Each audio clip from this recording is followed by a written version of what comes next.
మరి ఈ రోజు మీ అందరి కోసం ఒక మంచి స్నాక్ తీసుకొచ్చేసాను. అది కూడా అండి చాలా హెల్దీ, కానీ కాస్త ఆయిల్లో ఫ్రై చేస్తాము. కానీ 5 పిండిలతో మనం వడ చేయబోతున్నాము. పిండి అనండి లేకపోతే ధాన్యాలే అనండి, ధాన్యాలను తీసుకుని మనం పిండి చేసుకుని వడ చేసుకోబోతున్నాము.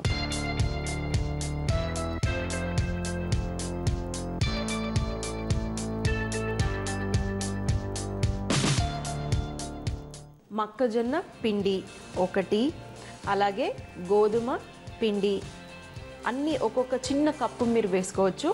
అలాగే జొన్న పిండి, అలాగే బియ్యం పిండి అన్నీ ఒక ఈక్వల్ క్వాంటిటీస్గా 1 కప్పు మీరు వేసుకోవచ్చు.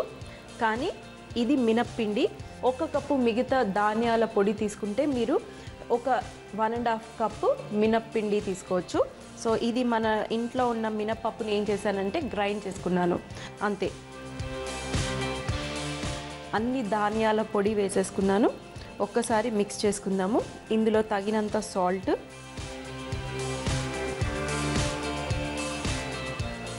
ఇవి మీరు వడల్లాగా చేసుకోవచ్చు, లేదంటే పూరీల్లాగా కూడా చేసుకోవచ్చు. నేను ఈరోజు వడ చేసి చూపించబోతున్నాను. పూరీ కావాలనుకోండి, ఇలా డైరెక్ట్గా సాల్ట్ వేసుకున్న తర్వాత కొంచెం అంత నూనె వేసుకుని నీళ్లు పోసేసుకొని మీరు పూరీల్లాగా కూడా చేసుకోవచ్చు. కానీ నేను వడ చేస్తున్నాను కదా, సో మరి ఈ వడకి నేను ఏమేమి యాడ్ చేస్తున్నానంటే కొంచెం అంత కొత్తిమీర, అలాగే ఉల్లిపాయ ముక్కలు, పచ్చిమిరపకాయ ముక్కలు సన్నగా కట్ చేసుకున్నవి, అలాగే క్యారెట్ తురుము అయినా వేసుకోవచ్చు, లేదంటే సన్నగా చాప్ చేసుకుందైనా వేసుకోవచ్చు. ఇందులో కొంచెం అంత స్వీట్ కార్న్ వేస్తున్నాను. మీ దగ్గర ఉంటే వేసుకోండి, లేదంటే బీన్స్, మీకు నచ్చిన వెజిటబుల్స్ మీరు వేసుకోవచ్చు. అలాగే ధనియాల పొడి, కొంచెం అంత కారం వేస్తున్నాను. ఆల్రెడీ పచ్చిమిరపకాయలు వేసుకున్నాను కాబట్టి మీరు కారం వేసుకోకపోయినా పర్వాలేదు, కాస్త వేస్తున్నాను. ఇవన్నీ ఫస్ట్ ఒక్కసారి మిక్స్ చేసుకుందాము. మిక్స్ చేసుకున్న తర్వాత కాస్త వాటర్ వేసుకొని ఒక పిండి ముద్దలాగా, మనకి వడ పిండి ముద్ద ఎలా ఉంటుందో అలా తడుపుకున్న తర్వాత మనం డీప్ ఫ్రై చేసుకోవడమే. ఇప్పుడు తగినన్ని నీళ్లు పోసుకుందాం, మరీ ఎక్కువ కాకుండా కొంచెం.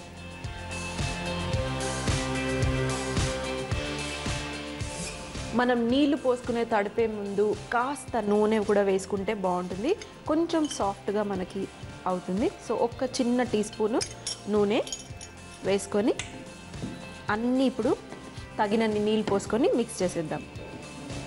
సో చూడండి, చక్కగా పిండి రెడీ అయిపోయింది. ఇప్పుడు మనం ఇక్కడ ఆయిల్ కూడా రెడీగా ఉంది, మనం డీప్ ఫ్రై చేయాలి. సో మీరు వడ ఏం చేయొచ్చు అంటే ఒక చిన్న పాలిథిన్ పేపర్ తీసుకొని కాస్త ఆయిల్ పెట్టేసుకొని ఈ పిండిని చిన్న ముద్దలుగా చేసుకొని, ఇప్పుడు ఇక్కడ కాస్త ఆయిల్, చేతికి కూడా మీకు అంటుకోకుండా ఉండటానికి కాస్త ఆయిల్ తీసుకొని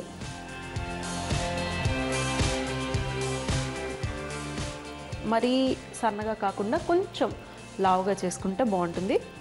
మనం శనగపప్పు గారెలు ఎలా వేసుకుంటామో అలాగే చూడండి, ఇలా అంచులు పగిలినా పర్వాలేదు, అంతే. మన 5 ధాన్యాల వడ డీప్ ఫ్రై చేస్తే రెడీ అయిపోతుంది. సో మరి ఇక్కడ ఆయిల్ కూడా వేడిగా ఉంది. అలాగే అన్నీ నేను చేసేసి డీప్ ఫ్రై మంచి రంగు వచ్చేంత వరకు డీప్ ఫ్రై చేసుకుంటే చక్కటి స్నాక్ రెడీ అయిపోతుంది. మీరు చెయ్యి మీద కూడా చేసుకోవచ్చు, ఎందుకంటే పిండి గట్టిగానే ఉంది కాబట్టి డైరెక్ట్గా మీరు చిన్న ఉండ చేసేసుకొని చేయికి కావాలంటే కాస్త నూనె పెట్టండి, లేదంటే కాస్త ఆయిల్ కూడా రాసుకోవచ్చు. ఇలా అంతే, కొంచెం ఆయిల్ కానీ నూనె కానీ రాసుకుంటే అంటుకోకుండా ఉంటుంది. ఇంకొకటి వేసేసుకొని చక్కటి కలర్ వచ్చేంత వరకు ఫ్రై చేసుకుందాం.